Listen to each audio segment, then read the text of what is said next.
नाम रोशन करेंगे। और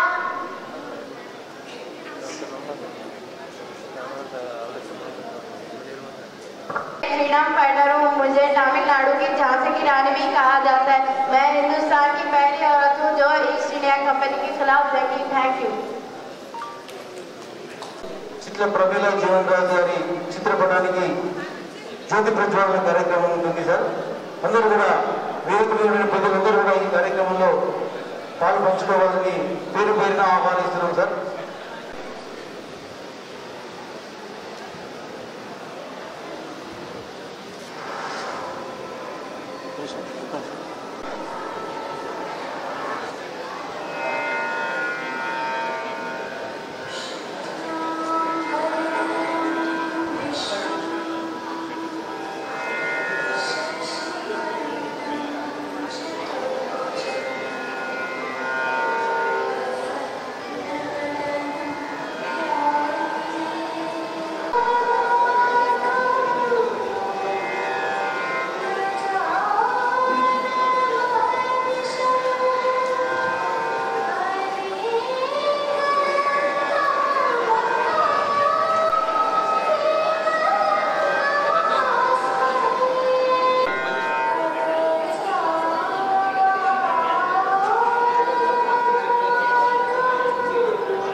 మల్లికార్జున సార్ గారి క్లాసెస్ కానీ అదేవిధంగా పట్టాభిరామ్ సార్ గారితో ఉపాధ్యాయులకు మరియు విద్యార్థులకు మోటివేషన్ క్లాసెస్ ఇప్పించడంలో కానీ ప్రతి సంవత్సరం 17 సంవత్సరాలుగా వివిధ రకాలైనటువంటి కార్యక్రమాలు నిర్వర్తిస్తూ విద్యార్థులను ఉపాధ్యాయులను మరి వారి యొక్క వృత్తిలో సామర్థ్యాలను పెంచుకొని విశేషంగా రాణించాలని ఎంతో అవిరళంగా కృషి చేస్తున్నటువంటి పెద్దలు పార్థసారథి సార్ గారికి సభాపక్షాన ప్రత్యేక వందనాలు తెలియజేసుకుంటున్నాం సార్. మరి ఈ సంవత్సరం కూడా ఉపాధ్యాయులకు ఇంగ్లీష్ మీడియం హార్డ్నెస్ దాంట్లో మెలకువలు చెప్పడానికి ఎఫెక్టివ్ టీచింగ్ కోసం ఎన్సీఆర్టీ నుంచి స్టేట్ రీసోర్స్ పర్సన్స్ని కూడా తెప్పించి 4 లాంగ్వేజెస్ సబ్జెక్ట్స్ పైన maths, physical science, biological science and social studies ఈ 4 సబ్జెక్టుల మీద మెలకువలు చెప్పించడానికి అదేవిధంగా గత సంవత్సరం 10వ తరగతి పరీక్షలో ఉత్తమ ఫలితాలు సాధించినటువంటి ఆర్మూర్ మండల వివిధ హై స్కూల్స్లో ఫస్ట్ సెకండ్ ర్యాంకర్స్కు మరి నగదు పురస్కారాలతో పాటు గోల్డ్ అండ్ సిల్వర్ మెడల్స్ అదేవిధంగా విశేషమైనటువంటి పుస్తక సంపద ప్రతి సంవత్సరం సాధిస్తారు. మరి ఈ ప్రోగ్రామ్ని ఈరోజు నిర్వహిస్తున్నందుకు మాకు చాలా సంతోషంగా ఉంది సార్. ఈనాటి ఈ ప్రోగ్రాం మరి స్వాగత వచనం తెలియజేయవలసిందిగా ప్రధాన ఉపాధ్యాయులు శ్రీ లక్ష్మీనరసింహ సార్ గారిని ఆహ్వానిస్తున్నాం సార్. Welcome sir.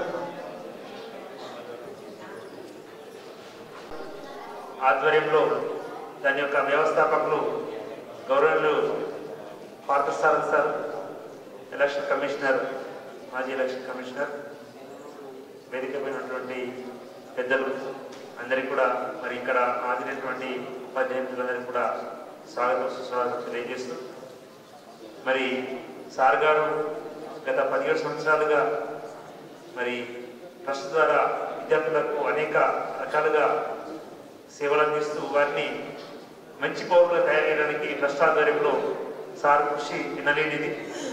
అంతేకాకుండా పాఠశాల వనరుల సమకూరడంలో కూడా సారు యొక్క పాత్ర చాలా ఉంది. మరి సారు యొక్క ఈ యొక్క సేవలు ఇక్కడ టైటిల్ ఉంది, విద్యాస్ఫూర్తిలో విజ్ఞానానికి పరమార్థం మరి మానవ సేవ చేయడం అనేది మెయిన్ థీమ్తో వాళ్ళు పనిచేయడం అనేది మనందరికీ కూడా స్ఫూర్తిదాయకం. సార్ యొక్క సేవలను మనం కూడా ఒక టీచర్ ఉపాధ్యాయులుగా మరి సమాజానికి తీసుకెళ్ళి మంచి విద్య అందించడానికి మనమంతు కృషి చేయడానికి మేము సార్ యొక్క స్ఫూర్తితో పనిచేస్తున్నాం. మరి ఇటువంటి కార్యక్రమాలు భవిష్యత్తులో ఇలాగే కొనసాగాలని మేము మనస్ఫూర్తిగా కోరుతూ మరి తదుపరి కార్యక్రమాన్ని కొనసాగించవలసిందిగా కోరుతున్నాం. థ్యాంక్ యూ, ధన్యవాదాలు. ఓం గురుభ్యో నమః. సభకు నమస్కారం. ఈరోజు చిట్ల ప్రమీల జీవన్ రాజ్ మెమోరియల్ ట్రస్ట్ ఆధ్వర్యంలో నిర్వహిస్తున్నటువంటి non languages maths, science, social studies and bioscience, వాటికి ఆంగ్లంలో మనం బోధించుకుంటున్నాం కాబట్టి అందులో ఉన్నటువంటి హార్డల్స్ని మనం నివారించుకోవడానికి ముఖ్యంగా ఉపాధ్యాయులకు ఉన్నటువంటి అనుమానాన్ని తీర్చడానికి కార్యక్రమాన్ని ఏర్పాటు చేసుకున్న కార్యక్రమానికి ముఖ్య అతిథులుగా వచ్చేసినటువంటి ట్రస్ట్ ఫౌండర్ అయినటువంటి పెద్దలు పార్థసారథి గారు, అలాగే ఆర్మూర్ డివిజన్ సబ్ కలెక్టర్ గారు, డిఓ గారు, మంగారెడ్డి గారు, మరియు వారి బిజినెస్ పర్సన్స్ అందరికీ, తహసీల్దార్ గారు, కమిషనర్ గారు అందరికీ, మరియు ఉపాధ్యాయులందరికీ, వచ్చినటువంటి మీరందరికీ కూడా ఉపాధ్యాయులు బృందం మరియు కొంత ఉపాధ్యాయులకి అందరికీ కూడా మరియు మీడియా మిత్రులందరికీ కూడా నమస్కారం తెలియజేసుకుంటూ ఈ కార్యక్రమాన్ని మనం 2008 నుంచి కొనసాగిస్తూనే ఉన్నాం. అయితే మనందరికీ అంటే ఇది మొదటిసారి కాదు, మనం గతంలో కూడా మనం కలుసుకున్నాం.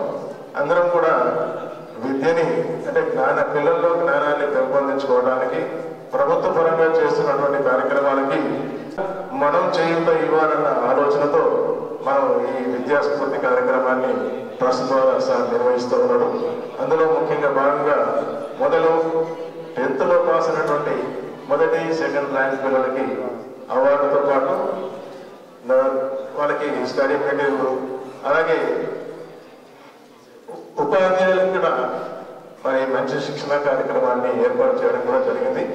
మనం క్షత్రియ ఇంజనీరింగ్ కాలేజీలో ఒకసారి మండల స్థాయి ఉపాధ్యాయులకి, అలాగే మండల స్థాయి ఉపాధ్యాయులకి గత సంవత్సరం కూడా ఇలాంటి కార్యక్రమాన్ని నిర్వహించుకోవడం మళ్ళీ ఇది 2వసారి కొనసాగింపు. ఈ 2వసారి కొనసాగింపు ఎందుకంటే కొన్ని మార్పులు చేయడం జరిగింది. ఎందుకంటే గతంలో నిర్వహించుకున్న కార్యక్రమంలో అందరినీ ఒకే చోట కూర్చొని 4 సబ్జెక్టులు బోధించడం జరిగింది. కానీ ఈసారి వర్క్షాప్ నిర్వహించడానికి ఈ కార్యక్రమాన్ని మనం నిర్వహించుకుంటున్నాం. దయచేసి మీరందరూ కూడా మరి మాకు సహకరించాల్సిందిగా కోరుతూ ఉన్నాం. ఇంకొకటి, ఇంతకుముందే నేను చెప్పినట్టుగా అవకాశాలు మనకు రావు, చెప్పి రావు అవకాశాలు. కానీ అవకాశం వచ్చినటువంటి ప్రతి సందర్భాన్ని వినియోగించుకోవాలని కోరుతూ ఈ శిక్షణ కార్యక్రమాన్ని లేదా వర్క్షాప్ని మీకున్నటువంటి అనుమానాలని రిసోర్స్ పర్సన్స్ ద్వారా మరి నివృత్తి చేసుకుంటారని ఆశిస్తూ మరి ఈ కార్యక్రమాన్ని కొనసాగించవలసిందిగా కోరుతున్నాను. Thank you. పార్థసారథి సార్ గారిని వేదికను ఉద్దేశించి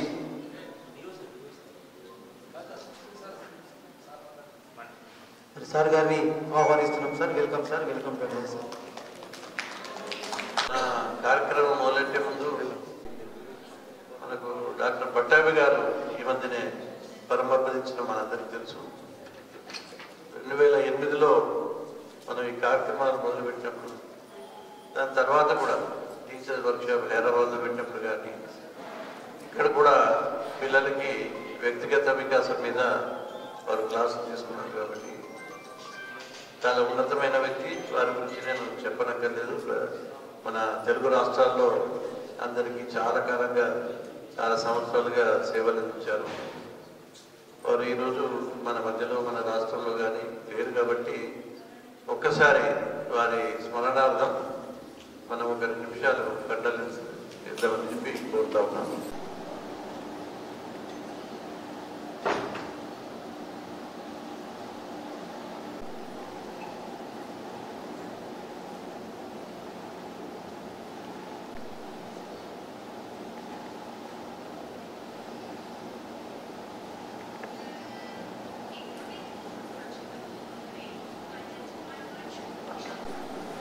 ఎవరైనా నా దగ్గరికి కొంత సైకాలజీ ప్రాబ్లమ్స్ని నా దగ్గరికి వస్తే కూడా అప్రోచ్ అవుతే పేరెంట్స్ వారి పిల్లల్ని సెక్రటరీ దగ్గరలోనే మరి కేంద్రం ఉంటుందన్నమాట. జస్ట్ ఒక 5 నిమిషాలు ఆయనతో మాట్లాడి పంపించడం, ఆయన కొన్ని కౌన్సిలింగ్ సెషన్స్ నిర్వహించడము, అది అడోలెసెన్స్ ప్రాబ్లం అయినా లేకపోతే కొన్ని ఫ్యామిలీ ప్రాబ్లమ్స్, భార్యాభర్తలు కూడా సమస్యలు ఉంటాయా? ఉండయా? సో అలాంటి సమస్యలు కానీ సో ఏ సమస్య ఉన్నా వేరెవర్ సైకియాట్రీ ఇన్వాల్వ్ ఆయన దగ్గరికి నేను పంపించేవాళ్ళని. ఆయన ఒక మ్యూజిషియన్గా ప్రారంభించిన ఒక వ్యక్తిగత నిపుణుడుగా మరి మనందరికీ తెలుసు. ఎన్నో పుస్తకాలు రాశారు. వాళ్ళు స్టూడెంట్స్ గురించి రాశారు, టీచర్స్ గురించి రాశారు. నేను ప్రతి సంవత్సరం పిల్లలకి ఇచ్చే క్యాష్ అవార్డ్స్తో పాటు వారు రాసిన పుస్తకాలు కూడా ఇవ్వడం కూడా ఒక ఆనవాయితీగా వస్తుంది. చాలా పుస్తకాలు రాశారు. ఎంఎస్కో పబ్లికేషన్స్ చాలా పుస్తకాలు వారు రాసినవి పబ్లిష్ చేశారు. ప్రధానంగా ఆయన ఫోకస్ అంతా స్కూల్ ఎడ్యుకేషన్ మీదే ఉండేది. ఎక్కువగా కాలేజ్ ఎడ్యుకేషన్ మీద నేను చూడలేదు. ఆయన రాసిన పుస్తకాలన్నీ ప్రైమరీ స్కూల్ కానీ హై స్కూల్ చిల్డ్రన్ని మోటివేట్ చేసే రకంగా ఉండేవి అని చెప్పి ఈ సందర్భంగా తెలియజేస్తూ ఉంటాం. మీ అందరికీ తెలుసు 23లో ఇలాంటి కార్యక్రమాలు చేసుకున్నాం, వేరే ఫంక్షన్ హాల్లో చేసుకున్నాము. ఆ కార్యక్రమం చేసినప్పుడు ఎవరెవరు హాజరైనారు ఒకసారి చేతులు ఎత్తారా? ఆల్మోస్ట్ 80%. ఓకే. దాని తర్వాత చాలా మార్పులు చేర్పులు జరిగినాయేమో, ఒక 50-60% ఉండొచ్చు. మిగతా వాళ్ళు కొత్త వాళ్ళు ఉండొచ్చు అనుకున్నారు. But anyway it's a good thing. మనకు ఎస్ఐఆర్ నుంచి నలుగురు ఎవరైతే లాస్ట్ టైం మంగారెడ్డి గారు మీకు తెలుసు, వారే కోఆర్డినేటర్, వారి టీంని తీసుకొచ్చారు. ఆయన కోఆర్డినేట్ చేస్తూ ఉన్నారు. ఎస్ఐఆర్ తరఫున రమేష్ గారు డైరెక్టర్గా ఉన్నారు, అడిషనల్ డైరెక్టర్ గారు ఎడ్యుకేషన్ డిపార్ట్మెంట్లో ఆయన కోఆర్డినేటర్గా ఉన్నారు. వారిని రిక్వెస్ట్ చేస్తే అప్పుడు 23లో బహుశా రాధారెడ్డి గారు ఉన్నారు, ఆమె ఎస్ఐఆర్టీ డైరెక్టర్గా ఉండేవారు. ఇప్పుడు రమేష్ గారు వచ్చారు, ఆయన వారి టీంలో పంపించారు. దాంట్లో 3 మీకు పరిచయస్తులే. మధుసూదన్, ఒకసారి నిలబడండి. మధుసూదన్ మ్యాథమెటిక్సా? బయోసైన్సెస్. మరి ఎవరు పూర్తిగారా? Mathematics, physical sciences. ఒక మహబూబ్నగర్ జిల్లా నుంచి ప్రొద్దున బయలుదేరి ఇప్పుడు మన కార్యక్రమానికి వచ్చారు. అనుకున్నామంటే కాసేపు ఇక్కడ డిఓ గారు ఉంటారు, సబ్ కలెక్టర్ ఉంటారు. కాబట్టి ఒక్కసారి మనం లాస్ట్ టైం చేసిన సెషన్లో కంటిన్యూషన్లో కొన్ని విషయాలు మనం ప్రధానంగా చర్చించుకొని విద్యాస్ఫూర్తికి సంబంధించిన కొన్ని అంశాలని, విద్యా బోధనకు సంబంధించిన కొన్ని అంశాలు మనం ఇక్కడ చర్చించుకున్న తర్వాత ఇక్కడే కిందే మీ అందరికీ లంచ్ ఏర్పాటు చేశాను. ఆ లంచ్ తీసుకున్న తర్వాత లక్ష్మణ్ గారు మన హై స్కూల్లో 4 రూమ్లు మన కోసం కేటాయించారు. సబ్జెక్ట్ వారిగా లాస్ట్ టైం కామన్ గ్యాదరింగ్ ఉంటుంది కాబట్టి కాస్త అంటే అందరికీ రిలవెంట్గా దాన్ని కేటాయించాలి. మీ అనుమానాలు కానీ క్లారిఫికేషన్స్ కానీ తీసుకునే అవకాశం ఉంటుందని చెప్పి 2 గంటల నుంచి ఇక వారి ఇష్టం 1 గంట 2 గంటల 3 గంటల depending on your interest shown by you వాళ్ళు మీతో స్పెండ్ చేస్తారు. మీకు కావాల్సిన ఇన్పుట్ ఇస్తారు, మీతో ఇంటరాక్ట్ అవుతారు. మీకు ఏం క్లారిఫికేషన్స్ ఉన్నా వాళ్ళు ఇవ్వడం జరుగుతూ ఉంది. సో ఈ కార్యక్రమాన్ని తప్పకుండా విజయవంతం చేస్తారని నేను ఆశిస్తూ ఉన్నాను. మన దేశంలో ఎడ్యుకేషన్ వ్యవస్థ చాలా పెద్దది. One of the largest education systems in the world. ఇంత పెద్ద జనాభా, ఇంత వైవిధ్యం కలిగిన మన దేశంలో ఇన్ని భాషలు, ఇన్ని రాష్ట్రాలు, ఇన్ని సంస్కృతులు గల దేశంలో ఎడ్యుకేషన్ చాలా పెద్ద ఛాలెంజ్. మన దేశ గురించి, మన వ్యవస్థ గురించి, సమస్య గురించి మళ్ళొకసారి నేను చెప్పే ముందు ఒక్కసారి మనం ఎడ్యుకేషన్లో అంటే వరల్డ్లో ఈ దేశాలు చాలా ముందున్నాయి. అవేంటి జస్ట్ ఒక 2 నిమిషాలు నేను నాకు తెలిసిన అంశాలను మీకు తెలియజేస్తాను.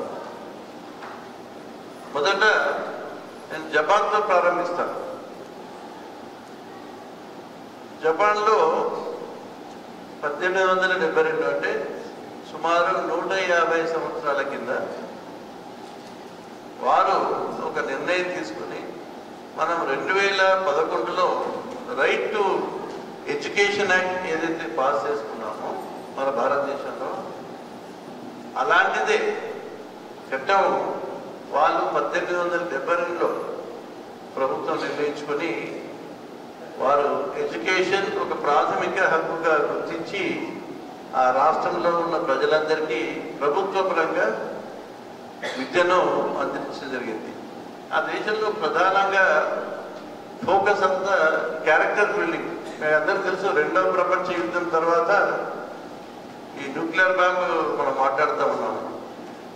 జపాన్ హీరోషిమా నాగసాకి మీద వేయడం అంత కెలమిటీ వచ్చిన తర్వాత ఆ దేశం ఒక్కసారి ఐక్యతతో పుంజుకొని ఎడ్యుకేషన్లో ఉన్న స్ట్రెంత్ కారణంగా ఒక 25 సంవత్సరాల్లోనే ప్రపంచంలో టెక్నాలజీలో మొదటి స్థానం పొందిన దేశం జపాన్.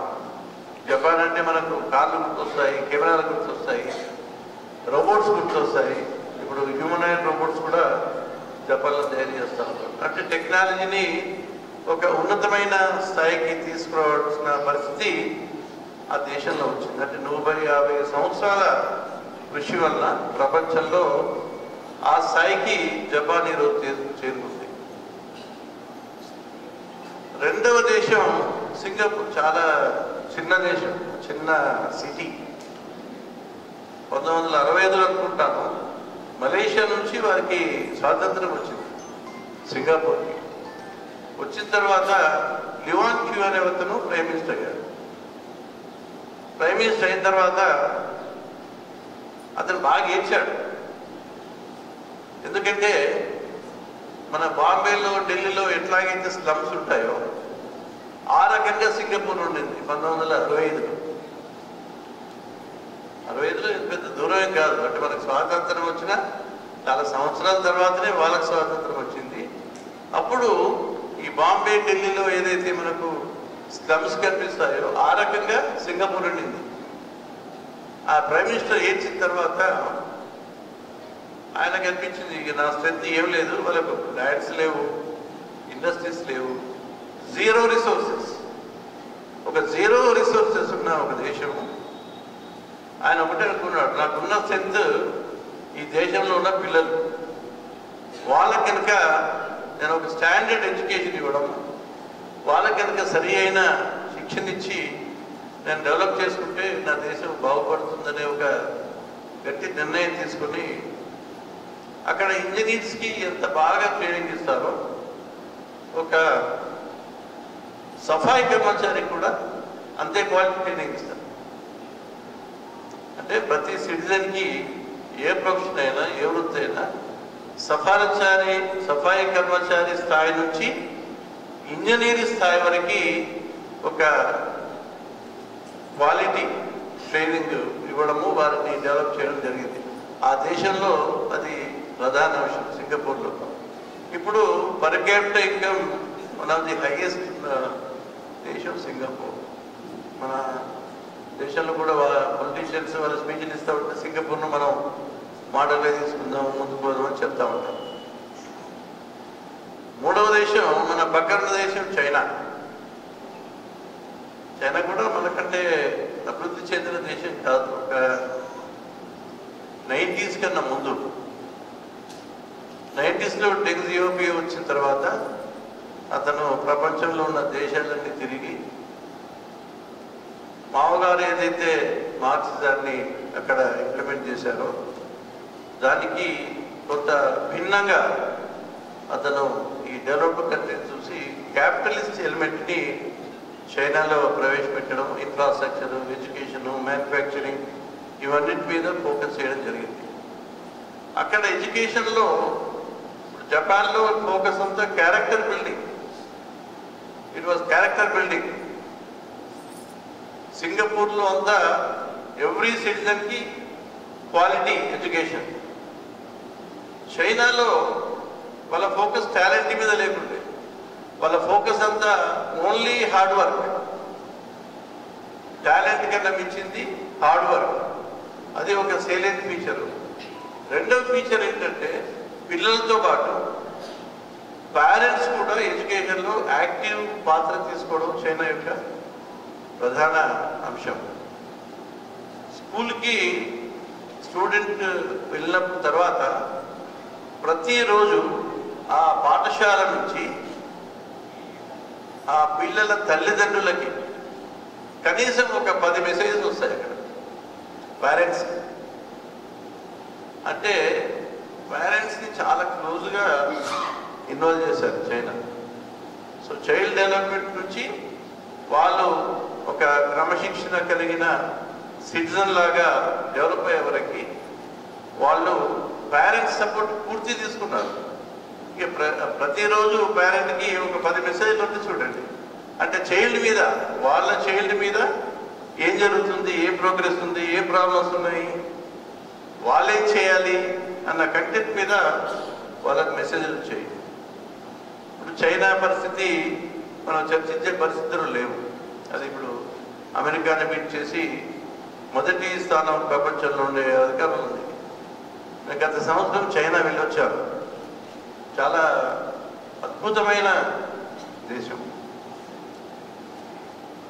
అంటే ఇన్ఫ్రాస్ట్రక్చర్ డెవలప్డ్ కంట్రీస్లో కూడా అట్లా ఉండదు. చాలా డిసిప్లిన్, చాలా హార్డ్ వర్కింగ్. అంటే అసలు దేశం తప్ప వాళ్ళకి వేరే ఆలోచన ఏం కనిపించదు. చదువైన తర్వాత వాళ్ళు జాబ్ కోసం తిరగడం కూడా ఉండదు చైనాలో. వాళ్ళకి ఇష్టం వచ్చింది. ఎందుకంటే చాలా హార్డ్ వర్కింగ్ అనేది వాళ్ళకి చిన్నప్పటి నుంచి అలవాటైంది కాబట్టి, పేరెంట్స్ కూడా ఇన్వాల్వ్ అయినారు కాబట్టి వాళ్ళు వయసు రాగానే వాళ్ళకి ఇష్టం వచ్చిన రంగంలోకి వెళ్ళిపోతారు. కొందరు జాబ్ చేస్తారు, కొందరు ఇండస్ట్రీస్ పెడతారు, కొందరు బయటికి వెళ్తారు. వాళ్ళ టాలెంట్ని బట్టి, వాళ్ళ అవకాశాన్ని బట్టి వాళ్ళు ఏదైనా రంగంలోకి పోయే ఒక స్వాతంత్రం వాళ్ళకు వచ్చింది. కాబట్టి ఆ దేశం ఈనాడు ఈ స్థాయిలో ఎదిగింది. 4వ దేశం కెనడా. కెనడా కూడా మన దేశంలాగే చాలా వైవిధ్యం కలదు. చాలా దేశాల నుంచి వెళ్ళి కెనడాలో చదువుకుంటారు. ఎడ్యుకేషన్కి చాలా మంచి పేరు ఉంది కెనడాలో. కెనడాలో వ్యవస్థ ఏంటంటే వాళ్ళ పార్లమెంట్ నిర్ణయిస్తుంది ఏ పిల్లలకి ఎలాంటి చదువు ఉండాలి, ఎలాంటి సామర్థ్యం ఉండాలి, ఎలాంటి నైపుణ్యం ఉండాలనే విషయం కెనడాలో వాళ్ళ పార్లమెంట్ నిర్ణయం తీసుకొని, ఇప్పుడు నేను చెప్పిన దేశాలు మొత్తంలో ప్రభుత్వమే విద్యారంగం అంటే పూర్తిగా ప్రపంచమే ఓన్ చేసి వాళ్ళ ప్రయారిటీస్, వాళ్ళ దేశ పరిస్థితులను బట్టి, చరిత్రను బట్టి, వాళ్ళ స్ట్రెంగ్త్ వీక్నెస్ని బట్టి, వాళ్ళ ఉన్న పరిస్థితులను బట్టి వాళ్ళ ఎడ్యుకేషన్ను పూర్తిగా ముందుకు తీసుకెళ్ళి కెనడా కూడా చాలా మంచి పేరున్న దేశం ఎడ్యుకేషన్కి. లాస్ట్ కంట్రీ మనం మెన్షన్ చేసేది ఫిన్లాండ్. విన్నారా? ఫిన్లాండ్ టాప్ నంబర్ 1 పొజిషన్లో ఉంది ఎడ్యుకేషన్లో. నంబర్ పొజిషన్లో ఇప్పుడున్న కాదు, ఎంతో కాలంగా నంబర్ 1 ఉంది. అది ఇంకా నంబర్ 2కి ఎప్పుడు పోలే. నంబర్ 1 అయిన తర్వాత నంబర్ 2కి ఎప్పుడు పోలే. వాళ్ళు ఏం చేశారంటే 1947లో ఆ దేశంలో ఉన్న అన్ని పొలిటికల్ పార్టీస్, ఒక పొలిటికల్ పార్టీ కాదు, అన్ని పొలిటికల్ పార్టీ కలిసి వాళ్ళు ఒక 200 సమావేశాలు జరిపారు ఓన్లీ విద్య మీదనే. ఫిన్లాండ్లో విద్యని ప్రపంచ స్థాయిలో ఉన్నతమైన సిచ్యువేషన్లో మనం తీసుకెళ్లాలంటే ఏం చేయాలనేది ప్రతి రాజకీయ పార్టీకి సంబంధించిన వాళ్ళు కొన్ని 200 సమావేశాలు రాశారు. నేను ఆర్టికల్లో 200 సమావేశాలు చేసి వాళ్ళు నిర్ణయాలు చేసిన ఎడ్యుకేషన్ పాలసీని అప్పటి నుంచి అమలు చేస్తూ ఉన్నారు. అక్కడ చాలా ప్రధానమైన అంశం ఏంటంటే టీచర్స్కి చాలా ఎక్కువ జీతాలు ఉంటాయి, శాలరీస్ ఉంటాయి. ఇప్పుడు మన దగ్గర ఐఐటి, ఐఐఎం సెలెక్ట్ కావాలంటే అంత ఈజీ కాదు కదా. ఈజీయా?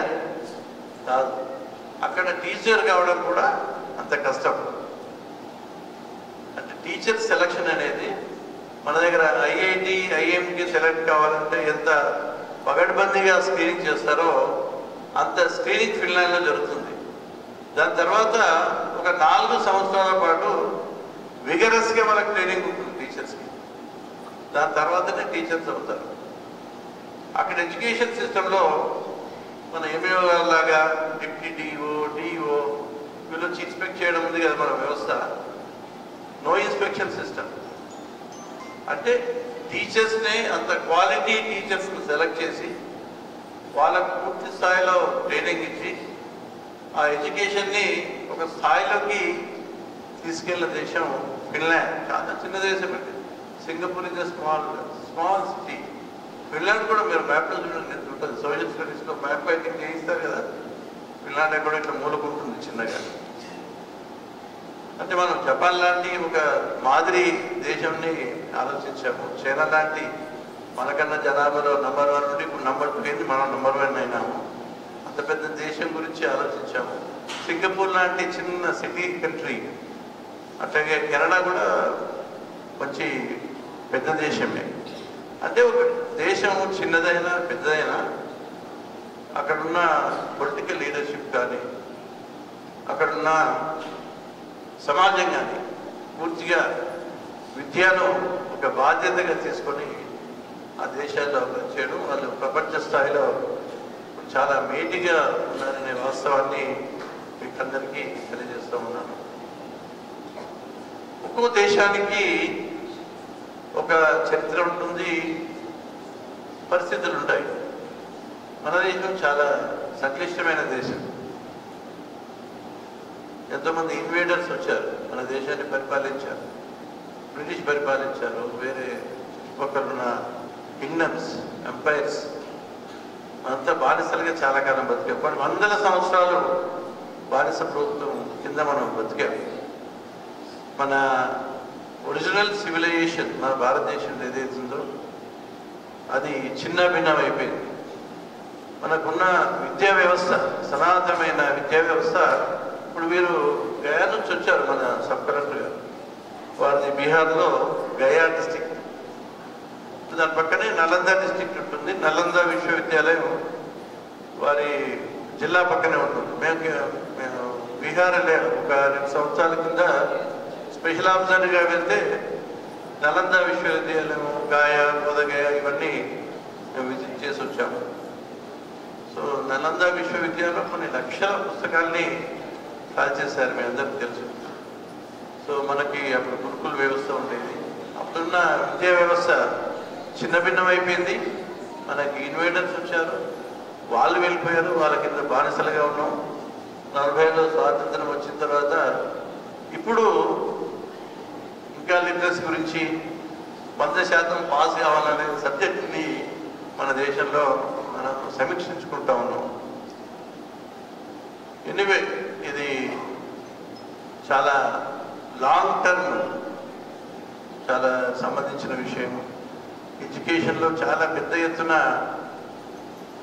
ఇన్వెస్ట్మెంట్ జరిగితే కానీ మనకి రిలీఫ్ దొరికే అవకాశం లేదు. మనకి 2% కూడా బడ్జెట్ జీడిపిలో విద్యా వ్యవస్థ మీద మన దేశంలో ఖర్చు పెట్టలేదు. కనీసం ఒక 10% అన్న ఎడ్యుకేషన్ వ్యవస్థ మీద ఉంటే కానీ మనం పూర్తి స్థాయిలో మన సిస్టంను నిర్మాణం చేసుకోలేము. కానీ ఉన్న వ్యవస్థలో మనం ఎంత బాగా చేస్తున్నాం అనేది మనం ఆలోచించుకోవడానికి మనం ఇలాంటి వర్క్షాప్లు, ఓరియంటేషన్ ప్రోగ్రామ్స్ పెట్టుకుంటూ ఉంటాం. మనం అందరం రోజు చెప్పుకుంటూ ఉంటాం, తరగతి గది దేశం యొక్క భవిష్యత్తును నిర్ణయిస్తుందని. దేశమేమో కానీ దేశంలో ఉన్న ప్రతి వ్యక్తి యొక్క భవిష్యత్తు మాత్రం నిర్ణయించేది మీరు మీరు మీరు ఇంకెవరు కాదు. There is nobody. నేను ఈ స్థాయికి వచ్చానంటే నాకు చెప్పిన టీచర్లే కదా, ఇంకెవరు ఎవరు ఉన్నారా? ఎవరు లేరు. ఎవరైతే టీచర్ నాకు బాగా టీచ్ చేశారో ఆ సబ్జెక్ట్స్ మీద నాకు ఇంట్రెస్ట్ కలిగింది. ఆ సబ్జెక్ట్స్ నేను ముందుకెళ్ళాను.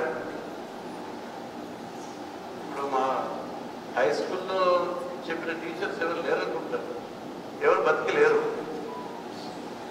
ఉన్నారా? ఎవరున్నారు? అమర్ సింగ్ సార్ కూడా చనిపోయినారు, అందరూ చనిపోయినారు, ఇప్పుడు ఎవరు లేరు.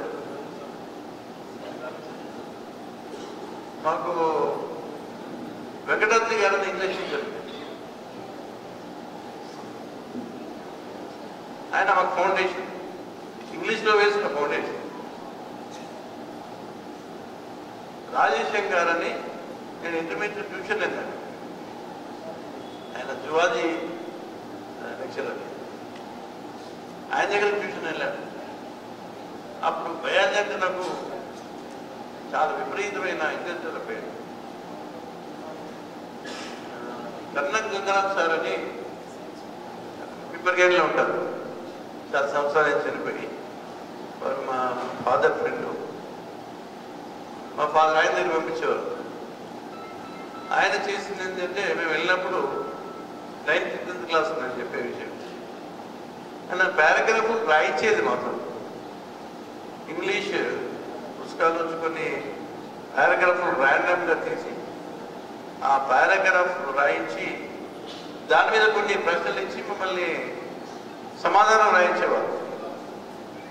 It's called comprehension. అది చాలా ముఖ్యం. ఎందుకంటే ఇప్పుడు మన సబ్ కలెక్టర్ గారు ఇక్కడే ఉన్నారు. ఇప్పుడు పెద్ద పెద్ద ఎగ్జామ్స్ ఏదైతే జరుగుతాయో, క్యాట్ కానీ జీమైట్ కానీ ఇలాంటి ఎగ్జామ్స్లో చాలా టఫ్గా ఉంటుంది కాంప్రహెన్షన్.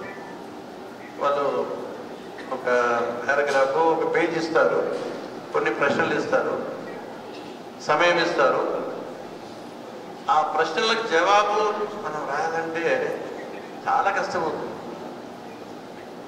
అంత చాలా క్లిష్టంగా ఇస్తారు. అలాంటి అంటే అంత కాంప్రహెన్షన్ ఉంటే కానీ మనం రాయడం కష్టం.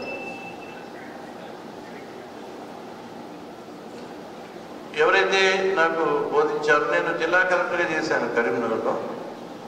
ఒకసారి జిల్లా పరిషత్ హాల్లో మేము టీచర్స్ చేసుకున్నాం. అప్పుడు వీళ్ళిద్దరూ బతుకున్నారు, వెంకటాద్రి సారు, తర్వాత రాజేశం సారు. వీళ్ళిద్దరు పిలిచినప్పుడు సన్మానం చేసుకునే ఒక భాగ్యం కలిగింది. మన జిల్లా వాళ్ళు మెట్పల్లిలో ఆ ఏరియాలో వెంకటాద్రి సార్ ఉండేటప్పుడు రాజేశం సార్ అప్పుడు హైదరాబాద్ వచ్చేసారు. వాళ్ళిద్దరిని కరీంనగర్ భార్యాభర్తలు వచ్చి వారికి సన్మానం చేసి ఆనర్ చేసే ఒక అవకాశం ఎందుకు చెప్తున్నానంటే టీచర్ని ఎవరు మర్చిపోరండి.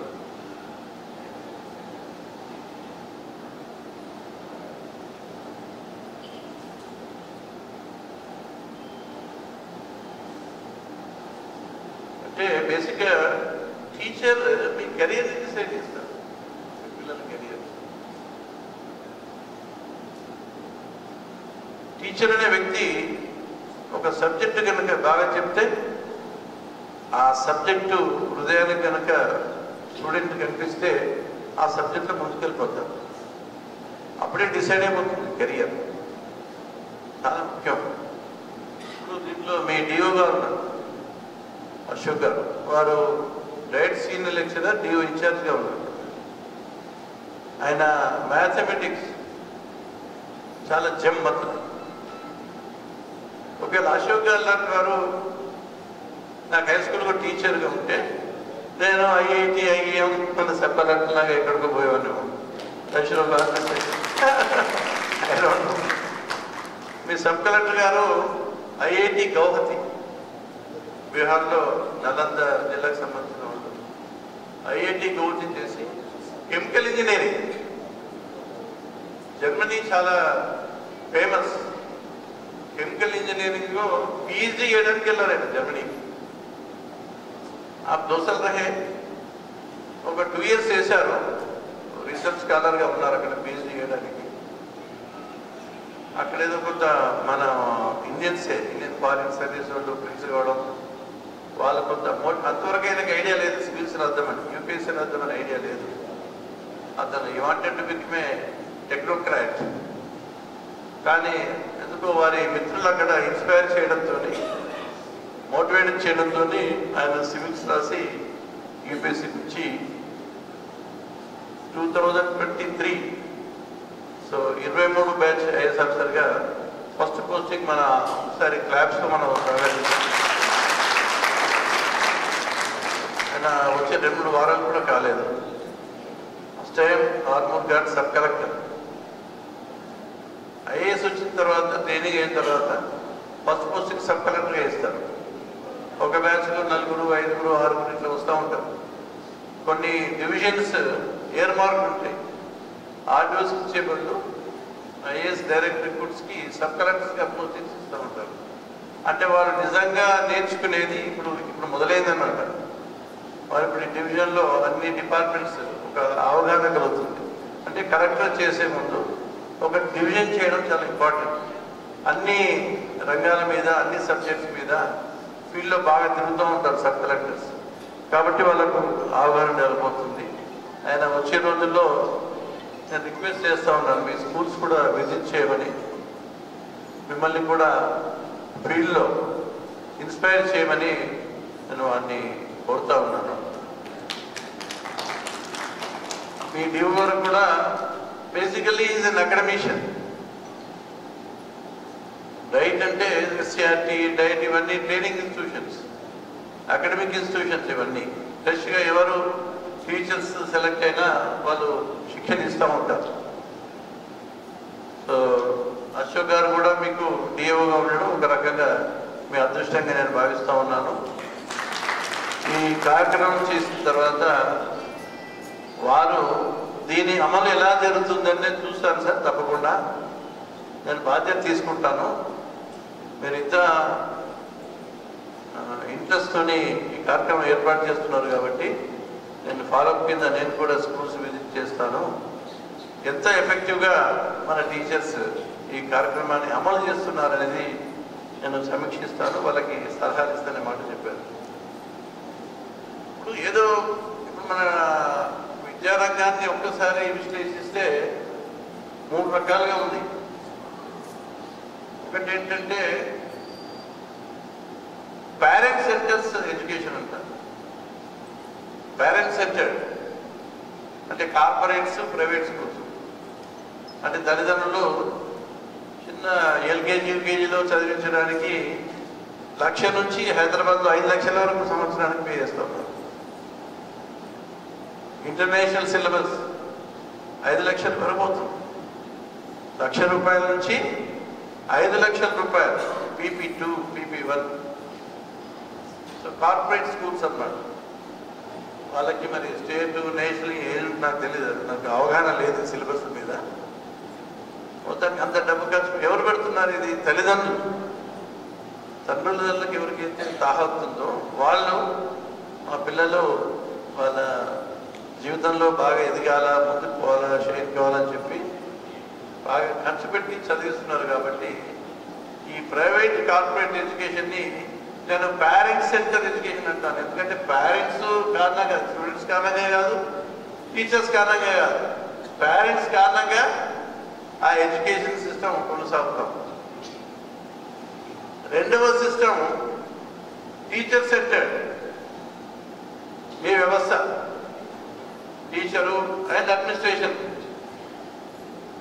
అక్కడి నుంచి గవర్నమెంట్ ఆదేశాలు ఇస్తుంది, డిఓలు ఆదేశాలు ఇస్తారు, టీచర్స్కి ప్రోగ్రామ్స్ కండక్ట్ చేస్తారు, డేస్ కండక్ట్ చేస్తారు, రివ్యూ చేస్తారు, మీకు రిపోర్ట్స్ అడుగుతారు. Administration teachers oriented. This is second type of education system. ఈ రెండు సిస్టమ్స్ ఇప్పుడు ఉన్నాయి మన సొసైటీలో ప్రధానంగా. ఒకటేమో పేరెంట్స్ సెంటర్డ్, ఇంకోటి టీచర్ సెంటర్డ్. టీచర్ సెంటర్డ్ అనంటే అడ్మినిస్ట్రేషన్ సెంటర్డ్, అంతా ఒకటే. కానీ అల్టిమేట్గా స్టూడెంట్ సెంటర్డ్ ఎడ్యుకేషన్ కోసం నేను కలగంటా ఉన్నాను. స్టూడెంట్ సెంటర్స్ ఎడ్యుకేషన్ కనుక మనకు అమలు జరిగితే అప్పుడు మనకు మంచి ఫలితాలు వస్తాయి. మీ అందరికీ తెలుసు, ఇప్పుడు ఈ ఎవరైతే పిల్లలు మీ దగ్గర చదువుతా ఉన్నారో సోషల్లీ బ్యాక్వర్డ్, పూర్, అంత ఫ్యామిలీ డిస్టర్బెన్సెస్ ఉంటాయి. పిల్లల్ని మీకు హ్యాండ్ ఓవర్ చేసేసారు వాళ్ళు. చాలా వరకు పేరెంట్స్ వాళ్ళకేం తెలియదు, పాపం ఏం చేయాలో కూడా తెలీదు. స్కూల్లో జాయిన్ చేస్తే మావాడు ఏదో ఉద్యోగం చేసుకుంటాడు, బాగుపడతాడు, దట్స్ ఆల్. స్కూల్కి పంపిస్తారు.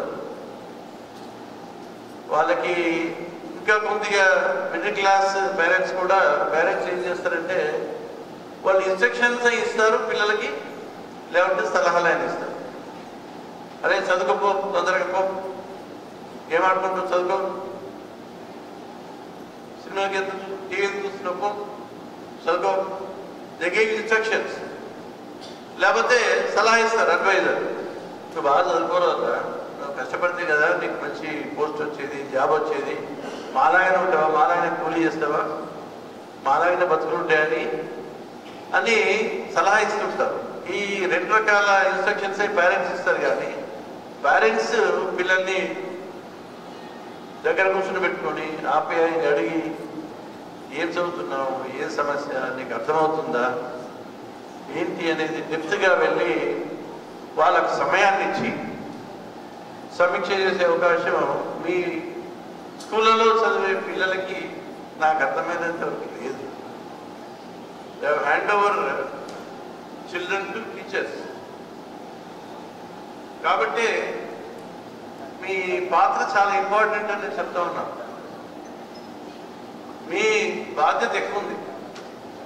పిల్లలు ఏం కావాలన్నా మీ బాధ్యతనే. వాళ్ళు ఏం లేదండి, ప్రొద్దున వస్తారు, ఎన్ని గంటలకు స్టార్ట్ అవుతుంది స్కూల్? 8:30, 9 గంటలకు స్టార్ట్ అవుతుంది. 4 గంటల వరకు ఉంటారు. మీరు మేజర్ టైం రోజులో స్కూల్లో ఉంటారు కదా, పిల్లలు మేజర్ టైం స్కూల్లో ఉంటారు. అంటే ఇద్దరు మేజర్ టైం స్కూల్లోనే గడుపుతారు.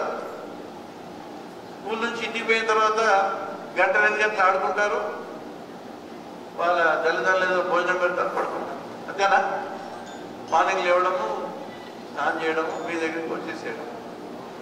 మేజర్ టైం మీ దగ్గరే ఉంటారు. కాబట్టి మీకు వాళ్ళకుండే అనుబంధం చాలా ప్రధానమైన అనుబంధం అని మీరు గుర్తించాలి.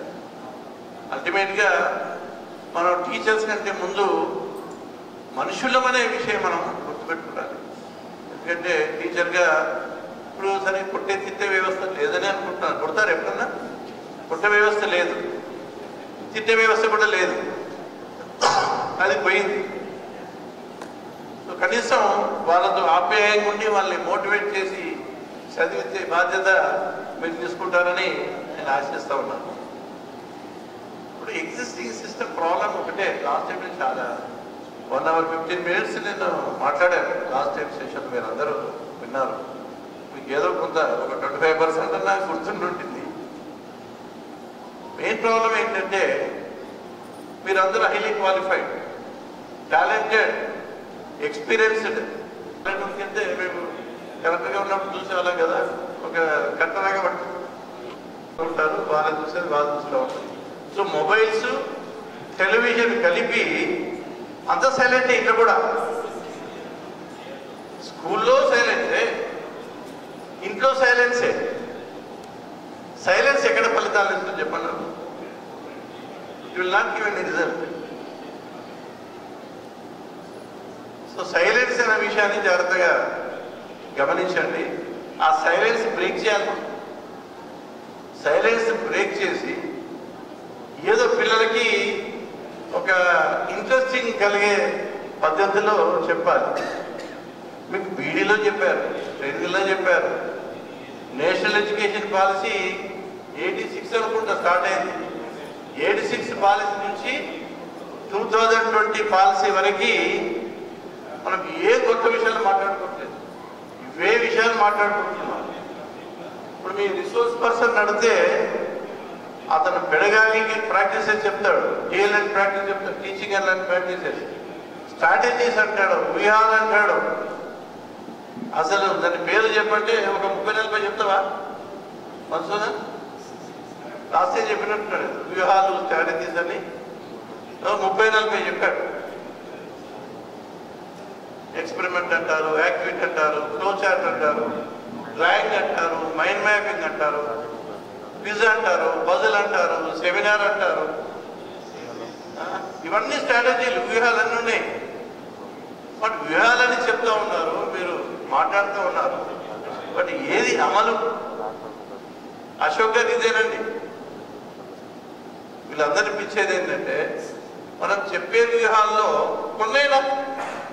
కొన్ని పద్ధతులైనా అమలు చేస్తే తప్పకుండా పిల్లలకి ఇంట్రెస్ట్ వస్తుంది. మీకు చెప్తారు ఎట్లా క్లాస్ బిగించాలో చెప్తారు. మీకు పాటలు వస్తే పాటలు పాడమంటారు, మీకు పద్యం వస్తే పద్యం చెప్పమంటారు. బేసిక్ ఏంటంటే క్లాస్కి వచ్చే ముందు కొంచెం తయారు కావాలని చెప్తారు. ప్లాన్ చేసుకొని తయారై ఈ క్లాస్లో పిల్లలకి ఏ రకంగా ఇంట్రెస్ట్ క్రియేట్ చేయాలి, ఏ రకంగా బిగిన్ చేస్తే వాళ్ళ అటెన్షన్ మనం గ్రాప్ చేయొచ్చు. దాని తర్వాత మనం చెప్పదలుచుకున్నది ఏదో రూపంలో చెప్పవచ్చు. మీకు చాలా టాలెంట్స్ ఉంటాయి. మీకు సింగర్స్ ఉంటారు, కొందరు పోయి బాగా వాడేవాళ్ళు ఉంటారు, బాగా చదివే వాళ్ళు ఉంటారు, చెప్పేవాళ్ళు ఉంటారు. సుమతి పద్యాలు, వేమన శతకాలు ఇవన్నీ ఉన్నాయని చెప్తే కాస్త ఇంట్రెస్ట్ చూపుతారు అనేది విషయం. ఆటలో పాటలు ఏ రకంగా పర్వాలేదు, వాళ్ళు కూర్చున్నక్కర్లే. ఈ లెక్చర్ పద్ధతి ఎంతకాలం అట్లా అన్నింటిలో మార్పు వస్తుంది ఎడ్యుకేషన్ వ్యవస్థలో, కానీ లెక్చర్ పద్ధతిలో మాత్రం మార్పు లేదు. మీరు లెక్చర్ పద్ధతి తప్ప మీరు ఏదన్నా వ్యూహం అవలంబించి పిల్లల్ని ఎంగేజ్ చేయండి, ఇంటరాక్ట్ చేయండి, వాళ్ళకు కాస్త అర్థమయ్యేటట్టు చెప్పండి. 6 ఓన్లీ 6th క్లాస్లో మీరు 6th స్టాండర్డ్ వాళ్ళకి ఇవ్వగలిగితే ఆటోమేటిక్గా టేకప్ అయిపోతుంది. 7th 6th నుంచి 7th వచ్చినప్పుడు మీరు ఏమంటారంటే ప్రీ రిక్విజిట్సా, క్లాస్కు ప్రీ రిక్విజిట్. ఇయర్ ఎండ్ కూడా ప్రీ రిక్విజిటే కదా. మనం సీరియల్ చూస్తూ ఉంటాం ఓటీటీలో. నెక్స్ట్ ఎపిసోడ్ వేసే ముందు నెక్స్ట్ ఎపిసోడ్లో ఒక ½ minute వాడు సీన్ చూపిస్తాడు. మనకి ఇంట్రెస్ట్ క్రియేట్ చేయడానికి ఏం జరిగింది అనేది చూపిస్తాడు,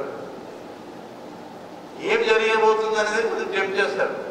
పెద్ద ఛాలెంజ్ అది రైటర్స్కి.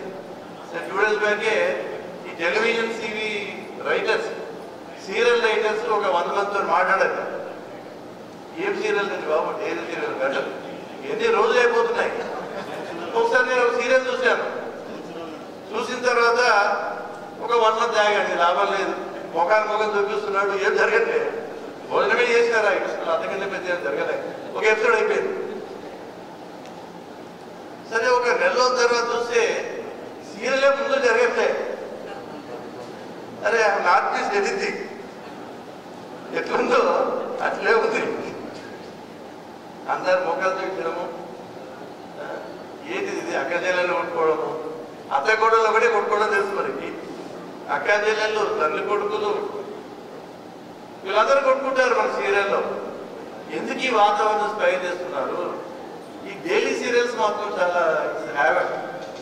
ఎన్ని గంటలు వేసినప్పుడు చూడండి. అందరూ డైలీ సీరియల్ ఎక్కువ చూసేది. సీరియల్ ఒక 30 సీరియల్స్ ఉంటాయి అన్ని ఛానల్ కలిపి. మీకు ఫేవరెట్ ఒక 5-6 సీరియల్స్ ఉంటాయి. రోజు కనీసం ఒక 3-4 గంటలు పెడితే ఎన్ని గంటలు టైం వేస్ట్ అవుతుంది. ఇట్స్ ఏ క్రైమ్ అండి. సీరియల్ చూడడం అంత క్రైమ్ లేదు. సినిమాలో ఏముంటాయి, ఎప్పుడన్నా పొద్దున్న థియేటర్కి కాస్త ఒక 3 గంటలు చూస్తుంటే హ్యాపీగా వచ్చేస్తుంది. ఈ సీరియల్స్ లేకుంటే మొబైల్ అయిపోయింది అంతే. రెండు సైలెంట్గా చూడడమే, మీరైనా మీ పిల్లలైనా. కాబట్టి ఒకటే గుర్తుపెట్టుకోండి, సోషల్ మీడియా మీకు చూపొద్దండి. మీరు సోషల్ మీడియా చూస్తే పర్వాలేదు, మీకు కావాల్సింది యూట్యూబ్లో చూస్తే పర్వాలేదు. మీరు మామూలుగా యూట్యూబ్ ఆన్ చేశారనుకోండి, మీకు యూట్యూబే చూపిస్తూ ఉంటుంది. ఇక మీకు ఏముండదు, ఆప్షన్ ఏమి ఉండదు, అదే చూపించుకుంటూ పోతుంది. మీరు దాన్ని పూర్తిగా చూశారనుకోండి, దాన్ని తెలిసిపోతుంది అల్గారిథం. దీంట్లో బాగా మనసు పెట్టి చూస్తున్నారు, అదే అట్లాంటిదే ఇంకోటి వేస్తుంది. అది బాగా చూస్తే ఇంకోటి వేస్తుంది. It's a commercial matrix. Algorithms ఇవే, ఇంకేం లేదు. అల్గారిథమ్స్ ఏంటంటే మీకు ఇంట్రెస్ట్ మీకు చూపిస్తుంది. మీకు చూసినప్పుడు బాగా ఇంట్రెస్ట్ ఉంటుంది, మీకు డోపమిన్ హిట్స్ వస్తాయి. టక్క డోపమిన్ రిలీజ్ అయ్యి కాబట్టి మీరు మళ్ళీ చూస్తూనే ఉంటారు. మీరు చూస్తూ ఉంటే మనకి యాడ్ రెవెన్యూ పెరిగిపోతూ ఉంటుంది. వాళ్ళు కోట్లు సంపాదిస్తున్నారు, మనకేం లేదు. ఊరికే క్రైమ్. దీనికంటే బ్రహ్మాండంగా రాసుకోవచ్చు. మీరే సినిమాలో కథలు రాయొచ్చు. టీచర్స్ రాయలేరా? బ్రహ్మాండంగా రాయొచ్చు. ఏం లేదు దాంట్లో, ఏముందని దాంట్లో ఒక సీరియల్ చూడండి, ఏం డైలాగ్స్ ఉంచుకో, ఒక డైలాగ్ రాయండి, ఈజీగా రాయొచ్చు. పెద్ద బ్రహ్మ విద్య కాదు అది. వాళ్ళకి ఒక ఎపిసోడ్కి డైలీ సీరియల్లో ఎంత ఇస్తారని అడిగారు. 4,000 ఇస్తారండి. ఒక ఎపిసోడ్లో ఉన్న కంటెంట్ వాళ్ళు రాయాలంటే రోజుకు 4,000 ఇస్తారండి. వాళ్ళు ఇప్పుడు 6,000 ఇవ్వాలని రిక్వెస్ట్ పెట్టారు. దానికోసం యూనియన్స్ ఇవన్నీ రిక్వెస్ట్ చేస్తూ ఉంటారు. So don't become victims serials and social media. మీ పిల్లల్ని కూడా ఈ సోషల్ మీడియా నుంచి కొద్దిగా రక్షించుకుంటేనే మనకి విముక్తి కలుగుతుంది. లేకుంటే చాలా ఇబ్బంది ఎదుర్కొనే పరిస్థితులు మనకున్నాయి. వాటి కింద వాడు కోట్లు సంపాదించుకుంటున్నాడు. వాడికి యాడ్ రెవెన్యూ. కార్పొరేట్ బాడీస్ కదా. సరే, మన పరిస్థితి ఎలా ఉంది ఒకసారి నారాయణ చైతన్య చూద్దామంటే జైల్లో వేసినట్టేనండి. జైలు కన్నా తక్కువ లేరు పిల్లలు. తల్లిదండ్రులు పిల్లలతో మాట్లాడాలంటే ఆ గ్రిల్ బయట ఉండాలంట. లోపల పిల్లలు ఉంటారు, గ్రిల్ బయట తల్లిదండ్రులు వస్తారు, వాళ్ళు కాసేపు మాట్లాడి చలో. జైలు కంటే అన్యాయం అయిపోయింది. అంటే పశువుల కంటే అన్యాయమైన విద్యా వ్యవస్థ. బట్ మనకు ఆప్షన్ లేదు కదా. ఎంతగానే ఇంటర్మీడియట్ నారాయణ చైతన్య వేయడము, వాళ్ళు ఏదో బీటెక్ ఉద్ధరించడము, వాళ్ళు అమెరికా పంపాలా, ఇట్లా సాఫ్ట్వేర్ ఉద్యోగం చేయాలి, డాలర్లు సంపాదించాలి. ఇప్పుడు దాని పుట్టింది ట్రంప్కి అయిపోయింది. అది కూడా వచ్చినట్టుంది. వాడు వీసాలు ఇచ్చినట్లేడు. మళ్ళంతా సాఫ్ట్వేర్ అనుకొని ఎంఎస్ అనుకుని పోయినా చాలా మంది ఇప్పుడు ఇరుక్కున్నారు. ఎంఎస్ చేశారు, జాబ్ రావట్లేదు, లేదంటే వీసాలు రావట్లేదు. అక్కడ చాలా సంవత్సరాలుగా పనిచేసే వాళ్ళకు కూడా సమస్య వచ్చింది. ఇప్పుడు సాఫ్ట్వేర్ నుంచి ప్రతి ఒక్కరు బీటెక్ ఇంజనీర్ గానే సిఎస్సిఏ. అసలు ఎలక్ట్రానిక్స్ అడిగేది లేదు, సివిల్స్ అడిగేది లేదు, మెకానికల్ ఇంజనీర్ లేదు, కెమికల్ ఇంజనీర్ లేదు, ఎలక్ట్రికల్ లేదు, ఓన్లీ సిఎస్సి. సిఎస్సికే కార్పొరేషన్ సిఎస్సి తీసుకోవడం లాగా అయిపోయింది. ఇప్పుడు మెల్లమెల్లగా మారుతుందండి సిచ్యువేషన్ మారుతుంది. ఇప్పుడు సిఎస్సి నుంచి వేరే విభాగాలకు కూడా వెళ్ళాల్సి వస్తుంది. అవి స్టేబుల్ కెరియర్స్ యాక్చువల్గా. ఇప్పుడు ఈ సాఫ్ట్వేర్ ఉద్యోగాలు మీరు చేసినతో మాట్లాడితే తెలుస్తుంది వాళ్ళ నరకం ఏ రకంగా నరకం ఉంటుంది. సాఫ్ట్వేర్ ఉద్యోగాల్లో మీ పిల్లలు మా సంబంధించిన పిల్లలు చాలామంది ఉన్నారు. వాళ్ళు నరకం అనుభవిస్తూ ఉంటారు. మొనోటనీ అన్నమాట. ఒకటే సిస్టమ్ మీద కూర్చుండి వాళ్ళు చెప్పింది చేసుకుంటూనే ఉండాలి. ఈ డబ్బులు వస్తాయి కాబట్టి మనం చేస్తూ ఉన్నాం. అమెరికా అయితే డాలర్స్ వస్తూ ఉంటాయి. మనం చాలా ప్రోగ్రాం పెట్టుకున్నాం. ఏప్రిల్ అంటాము, ఉన్నది అంటాము, ఇవన్నీ చేస్తూ ఉన్నాం. కానీ మన లేడీస్ వినాయకుడు పాత మంది పరిగెత్తారు. సైన్స్ టీచర్ మీకన్నా తెలీదా? జస్ట్ క్యాపిలారిటీ ప్రిన్సిపల్ మీద వినాయకుడు పాలు తాగుతున్నారని మనకు తెలీదా? అది మహత్యంగా భావించి వేల కొద్ది మంది పోయి కొబ్బరికాయలు కొట్టడం, పూజలు చేయడం. This is what is called scientific temper in our live life. Hamas నాటికి చేయొద్దు, మంగళవారం నాటికి చేయొద్దు. నేను మంగళవారం నాడే పెడతాను ఈ ప్రోగ్రాం. ఎప్పుడు ఎందుకు పెడతానంటే మంగళవారం వద్దంటారు కదా. లేదా నేను మంగళవారమే కొడతాను. నేను మంగళవారం పెడితే నాకు ఎఫెక్టివ్ రిజల్ట్ వస్తుంది అనుకుంటాను. ఏ ప్రోగ్రామ్ డేట్ ఇవ్వాలని నేను మంగళవారం ఇస్తాను. అదొక అలవాటు చేసుకున్నాను నేను.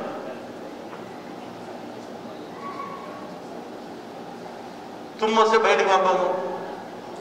తుమ్మిడి కూర్చో, ఏమవుతుందో చెప్పండి. ఏంది? మనం సైన్స్ అయినామా, చదువుకున్నామా, మనం ఆలోచిస్తున్నామా? 2 కప్పలకు పెళ్లి చేస్తారు, ఒక మనిషికి చెట్టుకు పెళ్లి చేస్తారు. ఎక్కడండి ఇది? ఇట్లా ఉంటేనే మనకు క్రియేటివిటీ రాదు. పిల్లల్లో మనం నేర్పించిన వాళ్ళమే. మనం నేర్పేయాల్సింది క్వశ్చన్ నేర్పేయాలి వాళ్ళకి, ప్రశ్నించాలి. వాళ్ళు ప్రశ్నించనే కదా మెదడు వికాసమే. ఇది ఎప్పుడు యూ హ్యావ్ టు క్వశ్చన్. ఇదేంటి, ఇది ఎందుకు ఇలా చేయాలి, ఇది ఎందుకు చేస్తున్నారు అనే క్వశ్చన్స్తోనే సైన్స్. సైన్స్ అంటే ఏంది? ఒక హైపోథెసిస్, దాన్ని ప్రూవ్ చేస్తేనే అప్పుడు సైన్స్. సైన్స్ ఏం ఫిక్స్డ్ కాదు. Science also is evolving. ఇప్పుడు ఐన్స్టీన్ కూడా ఇంకా తప్పంటున్నారు తెలుసా మీకు? ఐన్స్టీన్ ఏమన్నాడట? ఇప్పుడు క్వాంటమ్ వచ్చింది, గమనిస్తున్నారా? Quantum it is going to revolutionise. ఇప్పుడు artificial intelligence and quantum computers రాబోతున్నాయి. క్వాంటమ్ వచ్చిందంటే అది ఇమాజిన్ చేయలేము. మన ప్రపంచం ఒక 1 or 2 decades తర్వాత ఎట్లా ఉంటుందో మనం ఇమాజిన్ చేయలేము. క్వాంటమ్ నాకైతే అర్థం కావట్లేదు. హౌ అవిజ్ఞాని మీ quantum I'm trying to understand, but somehow I'm not able to comprehend. Michio Kaku అనే ఒక సైంటిస్ట్ ఉన్నాడు, great physicist, American physicist. Michio Kaku అంటే ఎప్పుడో వాళ్ళ తాతలు తల్లు అమెరికాలో సెటిల్ అయిన ఉంటున్నారు. అతను ఎక్కువ ఈ ఫిజిక్స్ మాట్లాడుతూ ఉంటాడు. అతను ఏమంటాడు, రెండు atoms they talk to each other and communication is at the speed of light. అంతకనే ఉండడానికి అవకాశం లేదని ఐన్స్టీన్ అన్నాడు. కానీ ఈ కమ్యూనికేషన్ లైట్ స్పీడ్ కంటే ఎక్కువ ఉంటుంది అని మన సైంటిస్ట్ చెప్తూ ఉంటారు. కాబట్టి ఐన్స్టీన్ ఏమైనా తప్పుగా ప్రూవ్ చేస్తామో అనే ఒక డిబేట్ నేను ఎక్కడ చూశాను. అంటే సైన్స్ కూడా ఫిక్స్డే కాదు. We should have open mind.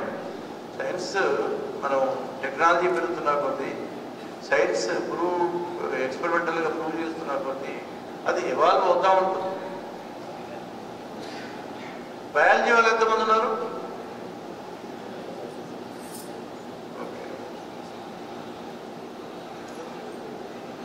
ఇప్పుడు ఈ సైంటిఫిక్ టెంపర్ లేని వాళ్ళు చాలా మంది ఎవల్యూషన్ తప్పంటారు.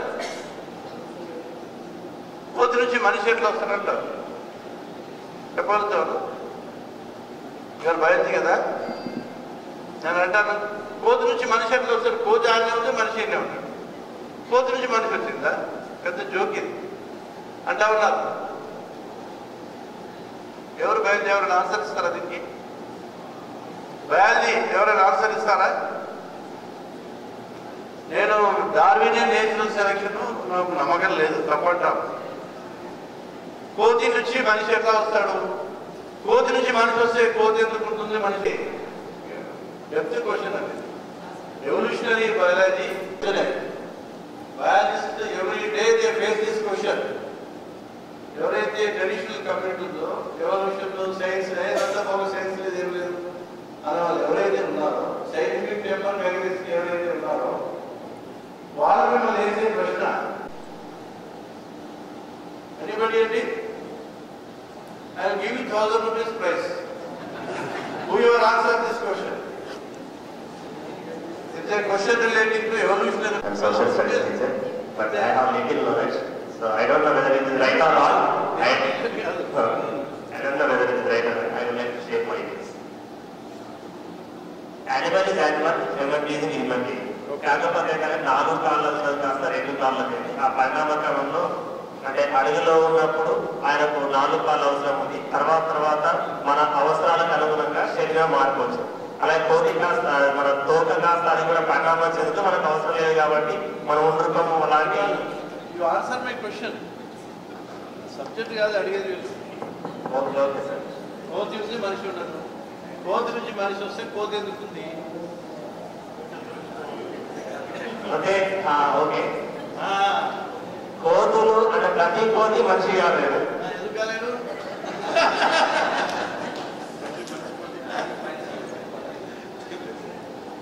అంటే మన అవసరాల మేరకు. నేను కూడా బయాలజిస్టే, నేను ఎంఎస్ అగ్రికల్చర్. నా సబ్జెక్టు బేస్డ్ ఎంఎస్సీ చూడాలి కాదు, పార్టీ కాదు, ఏం కాదు కానీ out of interest I'm asking this question which is very very important question to understand the process of evolution.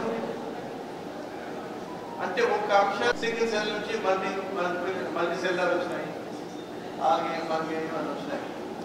ఒక స్టేజ్లో ఫిషెస్, నేను అసలు మంకీ నుంచి రాలేదు, ఫిషెస్ నుంచి వచ్చున్నాను. ఎందుకంటే ఫిష్ బ్యాక్ బోన్ ఉంది కదా. First species having back bone is fish అన్నమాట. ఫిష్లు ఎప్పుడైతే నీటి బయటకు వచ్చామో మళ్ళీ ఆంఫిబియన్స్ అయిపోయింది. ఓకే, ఇప్పుడేమో రెప్టైల్స్ అయిపోయినాయి, రెప్టైల్స్ కొన్ని బర్డ్ అయిపోయింది. కానీ ఏంటంటే మనం మాట్లాడేది రెప్టైల్ పక్షి కాలే. Some of the reptilians have become birds evolution process. అంటే మ్యుటేషన్ వల్ల ఏదైనా జీన్ మ్యుటేషన్ వచ్చింది అనుకోండి, మెల్లిగా అంకురం దొరికింది అన్నమాట వింగికి, దానికి మెల్లిగా రెక్కలు వస్తే నెక్స్ట్ జనరేషన్ పాస్ అయింది అనుకోండి, అప్పుడు మెల్లమెల్లిగా ఇది ఏదో 1 నిమిషంలో సంవత్సరం జరుగుతుంది, లక్షల సంవత్సరాలు దొరికింది. ఇప్పుడు మనకి హోమియో సాపియన్స్ కొంచెం ఒకే gene it has taken 20 lakh years. అంటే ఎవల్యూషన్ అంటే ఊరికే ఒక ఏది కాదు, మన బేసిక్గా అర్థం చేసుకోవాలి. ఎందుకంటే ఇప్పుడు బ్యాక్టీరియా ఉంది, what is their age? 400 years. మన ఏమేసే కోతిది 400 years. అంటే సకల జీవరాశులు 8 billion ఉన్నాయి, 80 lakhs million స్పీసీస్ ఉన్నాయి. ఏనియా ప్రాంతంలో ఒక ఉమెన్ చెప్తే శిలాజం, దాంట్లో మైటోకాండ్రియల్ డిఎన్ఏ, మైటోకాండ్రియల్ ఇవ్వంటారు. మనకు మొత్తం హ్యూమన్ రేస్కి ఆరిజిన్ మైటోకాండ్రియల్ పై తర్వాత చదువుకోండి. మైటోకాండ్రియల్ ఈవ్ అంటే ఒక మహిళ అన్నమాట. అక్కడి నుంచి వచ్చిందంటే ఇప్పుడు మనం మొత్తం డిఎన్ఏ ట్రాక్ చేసుకుంటూ పోతే we end up in Africa, we end up there. మహిళా డిఎన్ఏ ఏంటంటే ఓన్లీ మహిళల ద్వారానే పాస్ అవుతూ ఉంటుంది, వై క్రోమోజోమ్ ద్వారా పాస్ కాదు. అర్థమైందా? అందుకోసమే మీకు ట్రాక్ ఓన్లీ ఫిమేల్ రేంజ్ అట్లా ట్రాక్ చేసుకుంటూ పోతే అక్కడ ఎండప్ అయింది. కాబట్టి మనం డిఎన్ఏ ఈ నుంచే మొత్తం హ్యూమన్ రేస్ వచ్చిందనే theory as and today that is question చేయడం. మనం క్వశ్చనింగ్ చేయడం పిల్లలకి నేర్పాలి. వై మన ఇండియాలో క్వశ్చన్ చేయడం లేదు, క్వశ్చనింగ్ నేర్పట్లేదు. అందుకోసమే సైంటిఫిక్ పేపర్ని నేను పనికిరాని ఎగ్జాంపుల్ జరుగుతుందని నేను ఆశాభావాన్ని వ్యక్తం చేస్తూ అందరికీ నా గుడ్ విషెస్. Thank you. సభకు నమస్కారం.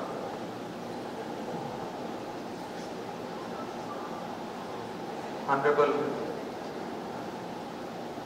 retired State Election Commissioner Parsarad garu, Sub Collector garu, వేదికపై ఉన్నటువంటి పెద్దలు, ఉపాధ్యాయులు, తల్లిదండ్రులు, విద్యార్థులు, జర్నలిస్ట్ మిత్రులందరికీ కూడా శుభ మధ్యాహ్నము. ఈరోజు మన జిల్లాలో విశిష్ట సేవలు అందించినటువంటి మన జిల్లా వాస్తవ్యుడు పార్థసారథి గారు చిట్ల ప్రమీల జీవన్ రాజ్ మెమోరియల్ ట్రస్ట్ ద్వారా 10వ తరగతి మరియు ఇంటర్మీడియట్లో అత్యుత్తమ ప్రతిభ కనబరిచినటువంటి విద్యార్థులను గుర్తించి వారికి నగదు పురస్కారాలను అందించడము మరియు ఆర్మూర్ మండలంలో ఉన్నటువంటి హై స్కూల్లో ఉన్నటువంటి నాన్ లాంగ్వేజ్ ఉపాధ్యాయులందరికీ ఒక ఆవిడే SCRT రిసోర్స్ పర్సన్స్తో శిక్షణ ఇప్పించే కార్యక్రమాన్ని చేపట్టినందుకు విద్యాశాఖ తరఫున ధన్యవాదాలు తెలియజేస్తున్నాను సార్. చాలా మంచి కార్యక్రమాన్ని చేపట్టడం జరిగింది. సార్ కూడా మన జిల్లాలో పనిచేసిన తర్వాత సారు EDSC కార్పొరేషన్ కాకుండా దాదాపుగా 7-8 డిపార్ట్మెంట్లో కూడా ఇన్ఛార్జిగా వ్యవహరించి అత్యున్నతమైనటువంటి సేవలు అందించడం జరిగింది. సార్ ట్రాన్స్ఫర్ పైన వెళ్ళినప్పుడు జిల్లా వాస్తవ్యులందరూ కూడా ధర్నా చేసి సార్ యొక్క ట్రాన్స్ఫర్ను క్యాన్సిల్ చేయించి మరొక 1 year ఎక్స్టెన్షన్ మన జిల్లాలో కూడా సర్వీస్ సార్ చేయడం అనేటటువంటి జరిగింది. సారు ప్రపంచంలో ఉన్నటువంటి వివిధ దేశాల్లో ఉన్నటువంటి ఎడ్యుకేషన్ సిస్టమ్స్ను కూలంకషంగా డిస్కస్ చేయడం అనేటటువంటిది జరిగింది. మంచి విద్యను మన పిల్లలకు ఏ విధంగా అందించాలి, ఎక్స్పీరియన్సెస్ను షేర్ చేయడం జరిగింది. ముఖ్యంగా నేను ఒక సిస్టంలో ఉన్నటువంటి అపోహలను ఒక 3 క్వశ్చన్స్ ద్వారా మేము ముందుకు తీసుకొస్తాను. మనము ఎడ్యుకేషన్ అంటే మనకున్నటువంటి అపోహ పిల్లలను ఎంత తక్కువ ఏజ్లో స్కూల్కు పంపిస్తే అంత ఎక్కువ విద్య వస్తుందనేటటువంటిది ఒక అపోహ. పిల్లలను నర్సరీ నుంచి 3rd క్లాస్ నుంచి పిల్లలను స్కూల్లో జాయిన్ చేసినట్లయితే వాళ్ళు భవిష్యత్తులో మంచి విద్యావంతులుగా రాణిస్తుంటారు అనేటటువంటిది. సెకండ్ క్వశ్చన్, క్లాస్ రూమ్లో కూడా పాఠశాలలో స్కూల్లో పిల్లలు ఎంత ఎక్కువ టైం స్పెండ్ చేస్తే పిల్లలకు అంత మంచి విద్య వస్తుందనేటటువంటిది ఇంకొక అపోహ. మూడవది, పిల్లలు స్కూల్లో కూడా ఎన్ని ఎగ్జామినేషన్స్ ఎక్కువ రాస్తే అంత పర్ఫెక్షన్ వస్తుంది, అంత అత్యుత్తమైనటువంటి విద్యార్థులుగా తీర్చిదిద్దబడతారు అనేటటువంటిది మూడవ క్వశ్చన్. వీటిని తరచుగా మనము చూస్తూ ఉంటాం. సార్ ఇంతకుముందే చెప్పారు ఫిన్లాండ్ ఎడ్యుకేషన్ సిస్టమ్ గురించి. ఫిన్లాండ్లో పిల్లలను 7-8 years వరకు అసలు పాఠశాలకి పంపించారు. 7-8 years వరకు వాళ్ళు తల్లిదండ్రుల యొక్క పెంపకంలోనే పెరుగుతారు. Second, timings. మన దగ్గర ఉన్నటువంటి కార్పొరేట్ స్కూల్లో చూసినట్లయితే నారాయణ చైతన్యలో మార్నింగ్ 6 నుంచి రాత్రి 10 o'clock వరకు షెడ్యూల్ ఉంది. మన పిల్లలందరూ, మీ పిల్లలందరూ కూడా చదివి ఉండొచ్చు, చాలా మంది మీ అందరికి తెలిసి ఉంటారు. మార్నింగ్ 6 o'clock షెడ్యూల్స్ అయితే రాత్రి 10 o'clock వరకు డిఫరెంట్ యాక్టివిటీస్ షెడ్యూల్స్ ఉంటాయి. కానీ అదే ఫిన్లాండ్లో చూసినట్లయితే ఓన్లీ 7-8 years స్కూల్లోకి వచ్చిన వాళ్ళకు ఒక 3 hours కంటే ఎక్కువ స్కూల్లో ఉంటారు. మ్యాక్సిమం 3 to 3.5 hours మాత్రమే స్కూల్లో ఉంటారు.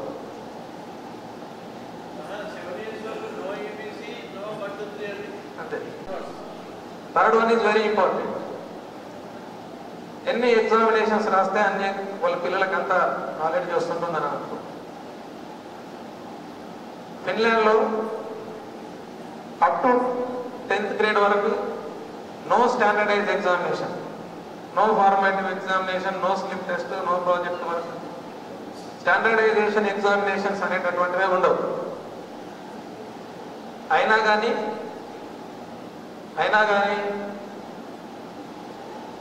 ఇంటర్నేషనల్ లెవెల్లో ఏ రకమైనటువంటి టెస్ట్ పెట్టినా కానీ మ్యాథమెటిక్స్ ఒలింపియాడ్ కావచ్చు, సైబర్ ఒలింపియాడ్ కావచ్చు, ఫిజిక్స్ ఒలింపియాడ్ కావచ్చు, any type of Pisa test కావచ్చు, ఏ రకమైనటువంటి టెస్ట్ పెట్టినా కానీ టాప్ లెవెల్లో ఉండేటటువంటి students will land students.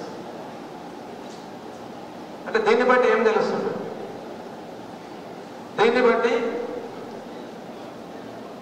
Teaching learning strategies important.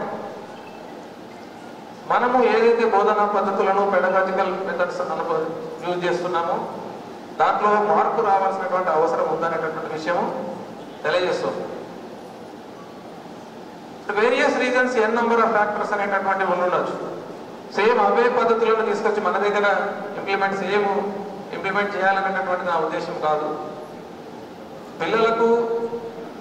పిల్లలు ఏ విధంగా చెప్తే అర్థం చేసుకుంటారు అనేటటువంటి విషయాలని ఇంకా కూలంకషంగా అవగాహన చేసుకోవాల్సినటువంటి అవసరం ఉంది. ఉపాధ్యాయులుగా నేర్చుకోవడానికి చాలా స్కోప్ ఉంది.